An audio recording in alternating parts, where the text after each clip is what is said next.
Hey, I'm Isaac Sanchez from isaac-sanchez.com, and thanks for checking out this tutorial. This tutorial is about how to prepare for a high-profile gig. Now, I don't mean necessarily that you're playing for a high-profile artist, a known artist. I'm simply talking about you playing in a situation where a lot is at stake. I'm going to reference a lot the gig that I do at my church, Eastside Christian Church in Anaheim at eastside.com, where there's anywhere from maybe 13 to 1,500 people in the room at a time. There are live cameras. There's a 40-foot HD screen behind me. At any moment, I could be in the shot. And on top of that, it's streaming online.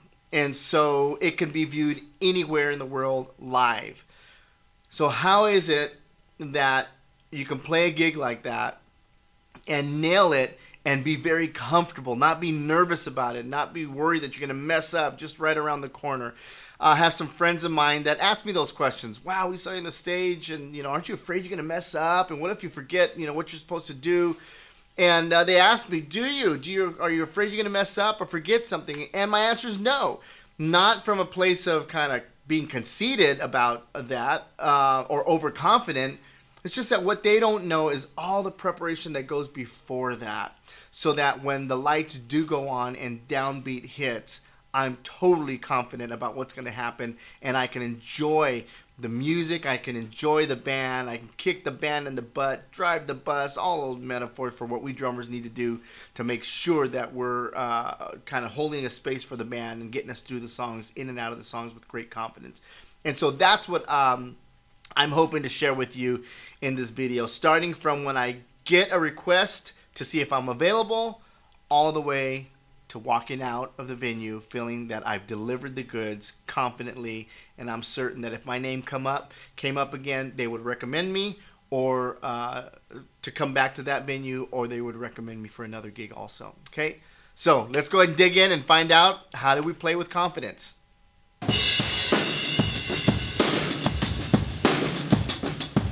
Okay, so using my example at Eastside, Eastside uses a software called Planning Center, and there's an app on my iPhone, and whether I go online or here, I can get a notification on the app, or I can receive an email that says I'm being requested for particular dates, and I can either accept those dates or decline those dates.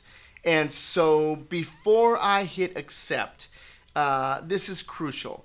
I want to make sure that my calendar is clear. Listen, I'm a husband, I'm a dad, I'm an employee, I have these other responsibilities, and I want to make sure that my calendar is clear for when they're requesting me, so that when I get back to Eastside and I hit accept or I reply to an email, that they can then continue planning their situation and not worry about a drummer anymore. So whether you use an app like that with the folks that are booking you, or it's a text, or it's a call, or it's an email, or it's a phone call, that even especially if it's a phone call and you're on the line, I think they'd respect you. I'd hope they'd respect you if you told them, hey man, I'd love to work for you. Can you give me an hour? Can I get back to you later on this evening? Can I get back to you tomorrow morning, just to make sure I've got this right before I say yes? I think they'd appreciate that. Okay, so from the very beginning, make sure your calendar's cleared, so you're not double booking or calling back and saying, hey guys, not after all. It's not cool. It's a problem for them. It's a problem for you getting called back. Once you've accepted the gig and you have it, now it's a matter of finding out, where do I get the music? Where do I get the charts? Maybe someone's going to still snail mail it to you with the CD and the charts and an envelope. That's great. But find out that that's how it's going to happen. Get an address out to them. With Planning Center, as soon as I accept it, I have access to the charts and to all the audio there. So it's hugely convenient. I can print out the charts, and the audio is right there on the app, so I can listen to it from there. And I just set up some time to where I just start listening and making some notes. And then if I need to get on the drum kit and work out a couple of parts, I'll do that as well. Put in your own rehearsal time. It's so important behind your kit, your instrument, and start playing through it. Some of the songs you may be familiar with already, and others you may not be. I had a friend of mine who had a brilliant strategy that I learned of after he left the gig. I was leading a congregation in this instance, so I hired him to play drums for me. He showed up that morning, no rehearsal time. There was rehearsal time, but he didn't have a chance to hear any audio. It just happened there, an hour and a half before service. And but he nailed it. He nailed it, and he was a great drummer, anyways. But I was overly impressed. Well, after he left, and I was back, just kind of cleaning up the space and picking up the charts, I noticed his charts that had an alternate title. So, for example, we were doing this worship song in church, but he had on there Marvin Gaye's "What's Going On." And I realized what he did was that was his own cue that in a pressure situation, if he didn't remember the song we were doing that was on that chart because it was new to him, if he just started playing at the very top Marvin Gaye's "What's Going On," he was going to nail the feel. So as I picked up his chart, I started kind of humming the song and Marvin Gaye's "What's Going On" and realizing that's the exact feel of this tune. That's the tempo. That's the vibe. And so I'm sure that my buddy, as soon as we counted off, he started playing Marvin Gaye's "What's Going On," but after a bar or two of reading the chart, he knew back, he remembered back, okay, I know what this tune is. And so listen, there's a ton of different ideas of guys and gals have about how to make notations for themselves so that they will remember under the pressure when the downbeat hits, how they're going to remember the tune in their pressure situation. Do whatever you need to do, but just make sure that you're ready to go when downbeat hits on any song at rehearsal, definitely when the show starts. Now, once you've done all that and you're ready to go, you've prepared, you're just ready to get out to rehearsal, there's this one step between your rehearsal space and getting out to the venue. And that is, what gear will you need? Fortunately, many churches have gear already there. Drums are set up.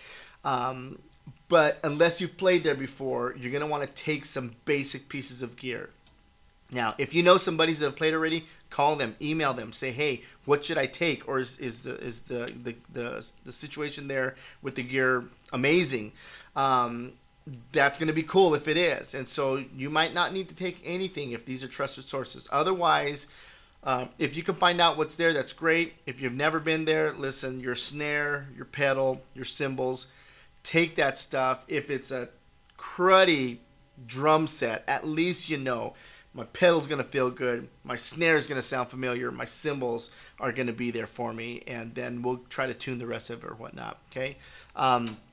And so make sure you find out from someone, what do I need to take, if anything at all, okay? Now, finally, get there on time for rehearsal. Make sure, you're ahead of schedule to kind of do whatever movement you need to do, get your stuff set up if you're taking everything, or if you take nothing, just make sure you can adjust some stuff if you have the time to do that as well. Okay? All right, so now you're ready to show up for the gig, and that's what we're going to end up doing next. Get out to rehearsal and start rehearsing with the Eastside worship team for this coming weekend.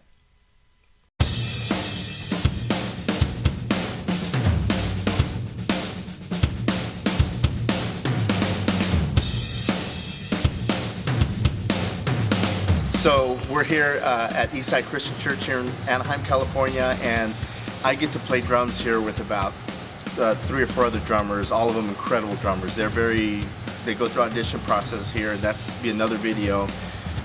So the guys that end up on the stage, the guys and the gals that end up on the stage here on any instrument are great. It's always a fun gig when you show up here. So I'm here today, and we're here a little bit early, about 40 minutes early. And one reason, there's 2 reasons in my case here at Eastside. One is I'm going to switch out some gear. I brought some cymbals that I'm going to switch out. I'm going to readjust the kit so that it works for me. I'm here for 2 days, 1 service tonight and 2 tomorrow. I want to be comfortable. I want to know that it feels the way I feel. I don't know who was here. As a matter of fact, looking at the kit right now, automatically, right off the bat, I realized the guy who was here was taller than me. Everything's higher, and that's just not going to work for me. So I'm here early, want to readjust the set and then put on the cymbals that I brought. And one of the things that we might talk about later is in this room, you can hit the kit as loud as you want, but the cymbals we have to be careful about balancing. But that's a musicianship thing, to know how to make it one unit, know this room and this room. That's something we have to be aware of as drummers, and that's just called musicianship. It's musicianship 101. And so I'm going to switch out the cymbals. They're going to work for me, knowing, because I've been here before, I have the benefit of knowing what they're asking of us drummers, and so I'm going to make the adjustments that I'll need for that on the kit and on my cymbals. Second thing, though, is I'm going to bring you around over here. Is that we have a monitoring system here called Aviom. These are the A360s. I was watching on Facebook as a buddy of mine was playing drums for the auditions the other night, and he Facebooked that there's a new Aviom system and that it's way cool, and there's all these options, and then two things came to mind. That's way cool, and there's all these options. And I need to be sure that I'm here early to make sure that I can tweak these things. I don't do too much with them. I want the click in my ear, I want the audio in my ear, and I want to make sure all that stuff is balanced. But on this new one, I can't be fiddling around during rehearsal. And so I'm going to get there. I got some great folks that are here that during this time right now be more than happy to come up and help me know how to tweak this thing for my sake. Second thing, there's a laptop right here, and this, I've done this before for Eastside, but most of the time they have this laptop sitting somewhere else, and it's wired into one of the guitarist's pedals for cueing. Today it's sitting right here. I don't know why. Was there no space on the floor, or am I going to be expected to run this? And so it's not a problem. I've done it before, but I'm going to want to know that before so that I'm clear about that during rehearsal. So those are just a couple of reasons to be here. The second thing, the third thing maybe, is just when you're here early, get to warm up a little bit. One of the other videos we talked about the warm up, so I'm going to want to warm up a little bit.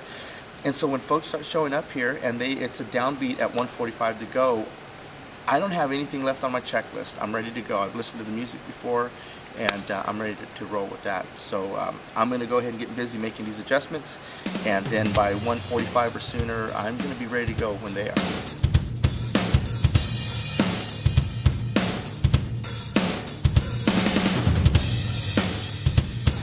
So I'm about 3/4 through with this, but so far I've had to adjust everything on here. Snare, hi-hat, position. I'm going to go for the height right now, and the tom height and everything. So again, never underestimate how much time you're going to need. Again, this is even with me being familiar with this room. I've been playing in this room for a year or more already. It's still new to us. This room is. It's a new facility, even after over a year. So I played this gig. I'm familiar with this gig, but coming in today, I've had to adjust everything. If I walked in 5 minutes before, I'd be stressed out. I'd be getting looks from people, hey, Sanchez, you almost ready to go? And you don't want them, they're wonderful people around here with that. And they wouldn't be mean about it, but that's the expectation. And so as I'm doing this, I'm glad we're here early to take care of this business. So I'm going to keep going around here to make sure I got plenty of time, so, but I'm going to get it done here.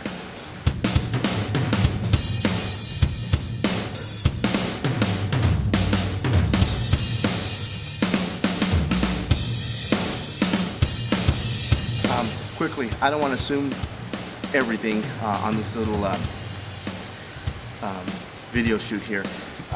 Never underestimate the need for your drum key. Obviously the tune, but even as simple as a piece of hardware right here, I needed to adjust my snare, so I went down with my head looking for the handle to turn, no handle, look down, and of course it needed a drum key.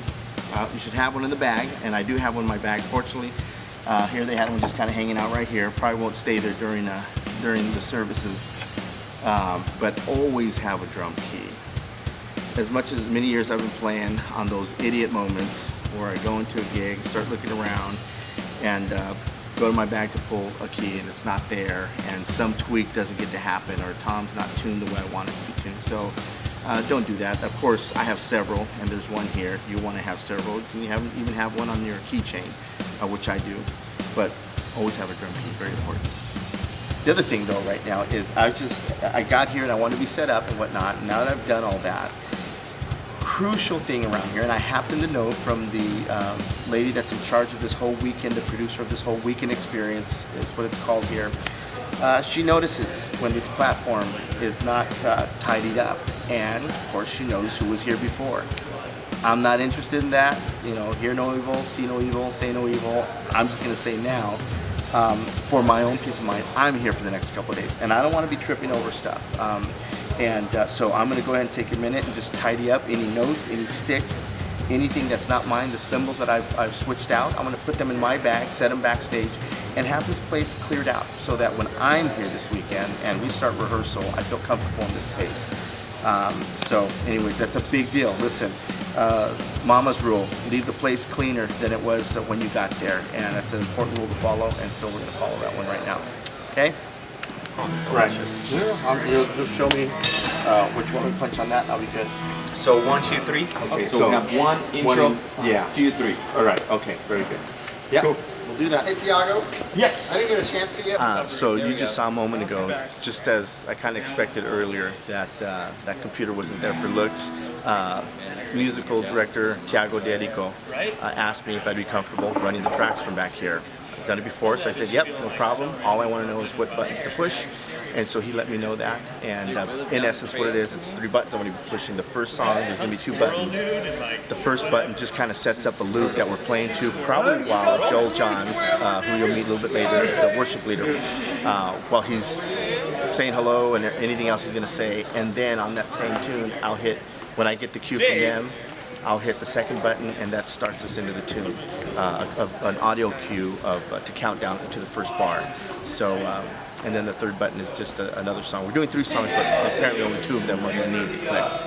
So we talked about it, got prepared for that stuff, and sure enough, we'll be punching buttons today. Cool. When the CLs came out, I was at Eastside. We had all the just never came across that way.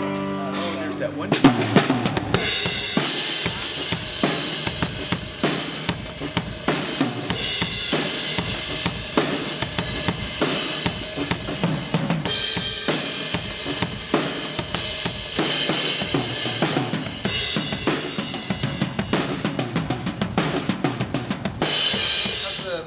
How's the D mix sound? You know what? So we've completely redone it. That's going to be 3 still, right? Yeah. Yeah, so far. Okay. Yeah, I was Everything is adjusted. Yep. So you want a little more everything? Yeah. I can give that to you. Why don't you do that? Let me. Because the running into the front end of those avions, it likes a blister. That's what I'm doing.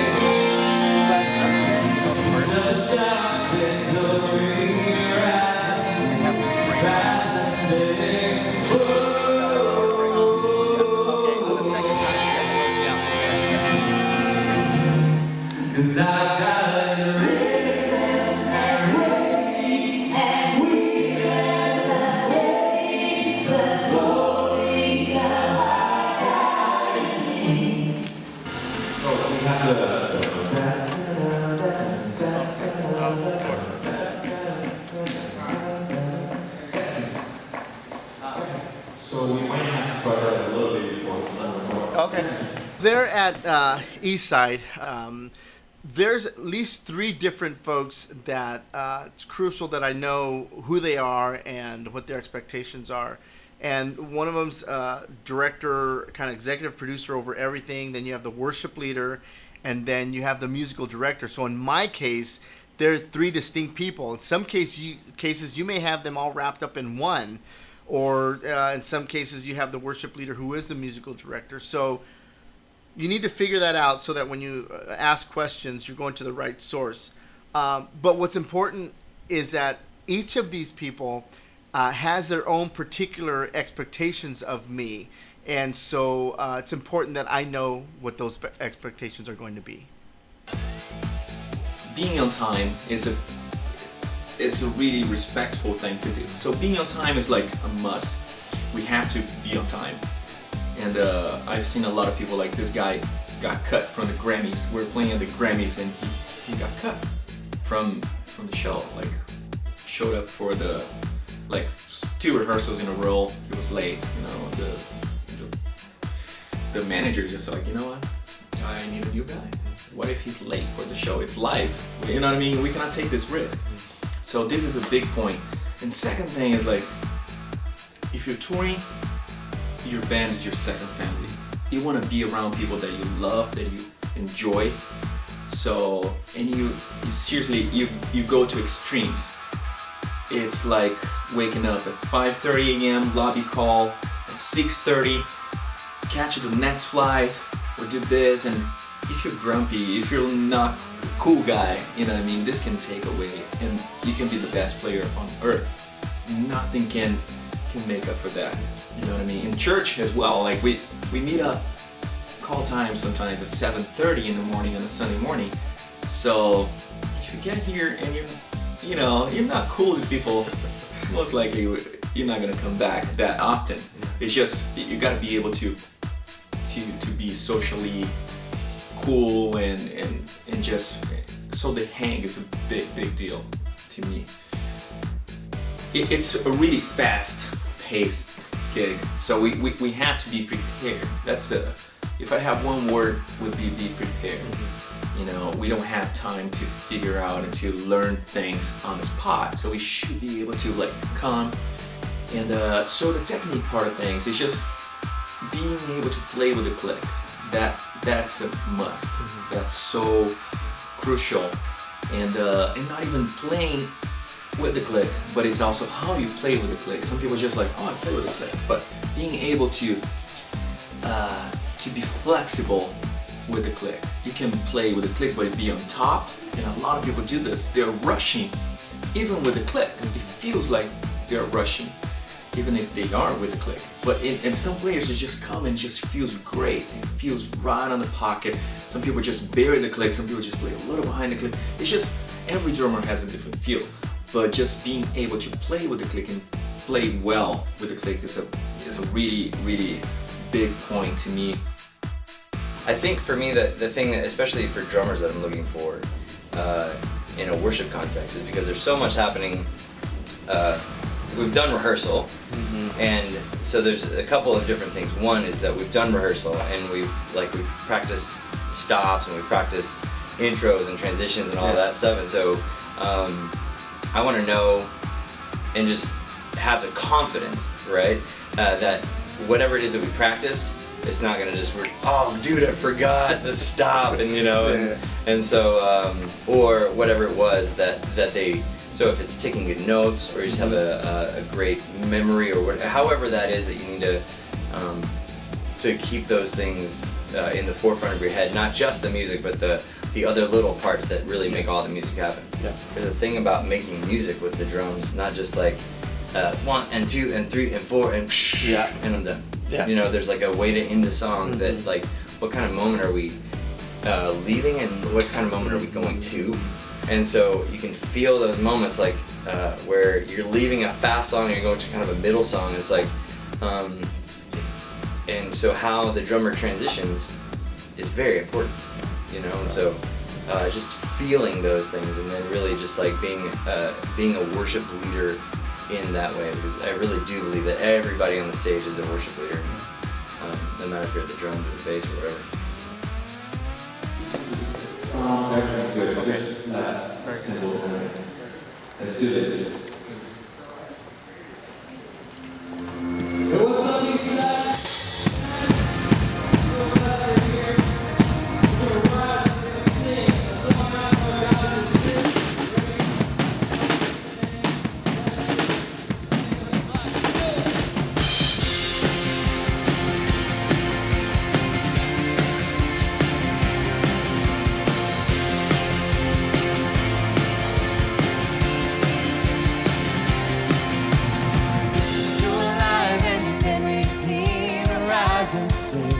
Rise and sing.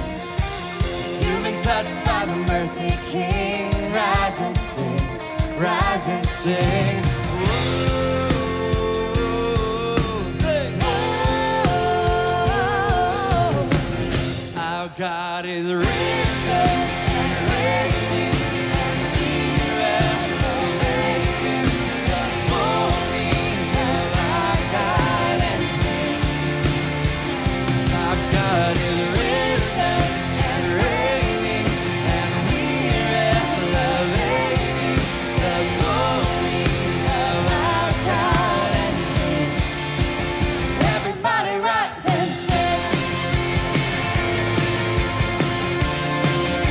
authenticity is so important, especially at a church, and people that are coming and checking this thing out called church. Maybe they've never been, maybe they haven't been in a long time. It's important to me that those on the stage, whether they're speaking or singing or playing, if you're here for the right reasons in the first place, then you know that you need to hear from the producer, you need to hear from the audio engineer, those that are out in the room. And many times what we hear in our in-ears or we hear acoustically on stage may sound better to us than it does in the room, and that's got to do with acoustics and all the different microphones and what all is happening. And really, ultimately, the producer is responsible for the vibe of the service, and is it working, and are people engaging, and that kind of thing. So they're the ones walking around the room feeling it.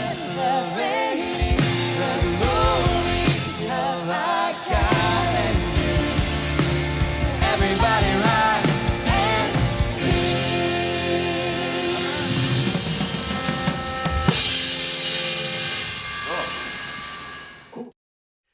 All right, well, listen, I hope you found this helpful, this tutorial helpful. This kind of lets the cat out of the bag, the secret about how we can play, those of us who play these high-profile gigs, not necessarily with known artists, although this applies, but situations where there's a lot at stake, such as a show, a service streaming online, or live video, huge screens or whatnot. And so just remember a couple of key points just to remind you of, to recap, is that first, when you get that call, regardless of how you get it, don't call back until you've cleared your calendar. You want your yes to be yes. They get to move on to continue planning. You've got a gig. You don't have to call back and say, hey guys, not after all. It's not cool for them. It's not cool for you for sure. Also, how do you access the charts? You got the gig now. Where do I get the music? Where do I get the charts? You want to know where that's at. Some may snail mail it to you, a CD and some charts, or maybe a Dropbox situation. There's a variety of ways. Just make sure you know how can you access it, because you got to start rehearsing pretty quickly. The next thing is that in your rehearsal space, you make the most of your time rehearsing. Any notes on your charts that you make, whether it's notations, if you write music or write rhythms out, that'd be great. Whether it's writing the name of an alternate song on the actual song you're playing, because you don't remember how it goes, but when you look at the alternate song title on there, we use Marvin Gaye's What's Going On that my buddy used, like, okay, I'm just going to start playing that song, and I know it's going to fit with this other song we're supposed to be playing. Whatever the trick is, just use whatever you need to make sure you're ultimately prepared and you can trust your notes on your charts before you actually show up to rehearsal. Before we get to rehearsal, we talked about finding out what gear is necessary. I had a primo situation where I didn't have to take anything. The gear was stellar. I walked in with my music and my stick bag and had a wonderful weekend, Saturday and Sunday playing at this church. But it's not always been that way. I've been in situations where someone said, yeah, the kit's great. You showed up and it's a mess and now you're stuck. And so do your due diligence, ask a buddy who's played, talk to someone there.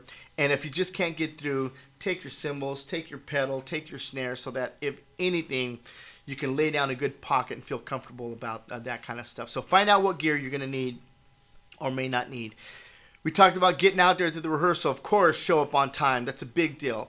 But the other thing is, make sure that you know who you're responsible to. What are the expectations? If there's a director over everything, and in my case, a director over the whole services, then you have a worship leader, then you have a musical director. Out of all those folks, I know that if I have a question about the music, I go to the musical director. In some cases, it's the worship leader. She is the worship leader, musical director. So you go to that person. So just find that out so that you know under the time constraints, you have a question, you go to the person that's going to be the source, okay? That's going to be very, very important, okay? So finally, the last thing is you want to be able to walk away from this knowing that you've delivered the goods, and that when your name comes up and they need a drummer back there, that they think of you and they say, yeah, call him back. He was great. He showed up on time, was prepared, great attitude. Or if they're covered, but someone else says, hey, we need a drummer at this venue, at this church for this gig, that they say, hey, we're covered here, but we have a drummer that's not playing this weekend. Isaac, give him a call. He's going to show up prepared and whatnot, great attitude, and he'll deliver the goods for you. You want to walk away with that. And so this is kind of letting the cat out of the bag, as I said. When people ask, how can you be on that stage and not be nervous, or you're afraid you're going to mess up? Again, now you can see why the answer confidently is no, not worried about it. because of all this prep that goes on. Okay, so do what you need to do to make sure you're prepared for the gig. And then when downbeat hits, you're just going to have a blast playing with the band and just feeling that pocket. Okay? All right. Well, listen, thanks again for watching. Again, I'm Isaac Sanchez at isaac-sanchez.com. Visit me there, whether you need tracks done for you, percussion, drums recorded. I can do it from my studio, or play for you live, or lessons, or any kind of collaboration with your music or whatever project you're working on. I'd love to help you out with that. Again, visit me there and click the contact page if you have any other questions about this video, this tutorial. I'd love to go into more depth with you by answering your questions and responding to your emails. Okay? Listen, have a great time, and I look forward to seeing you online, looking at your questions, or just working with you. Have a great gig. We'll talk to you soon.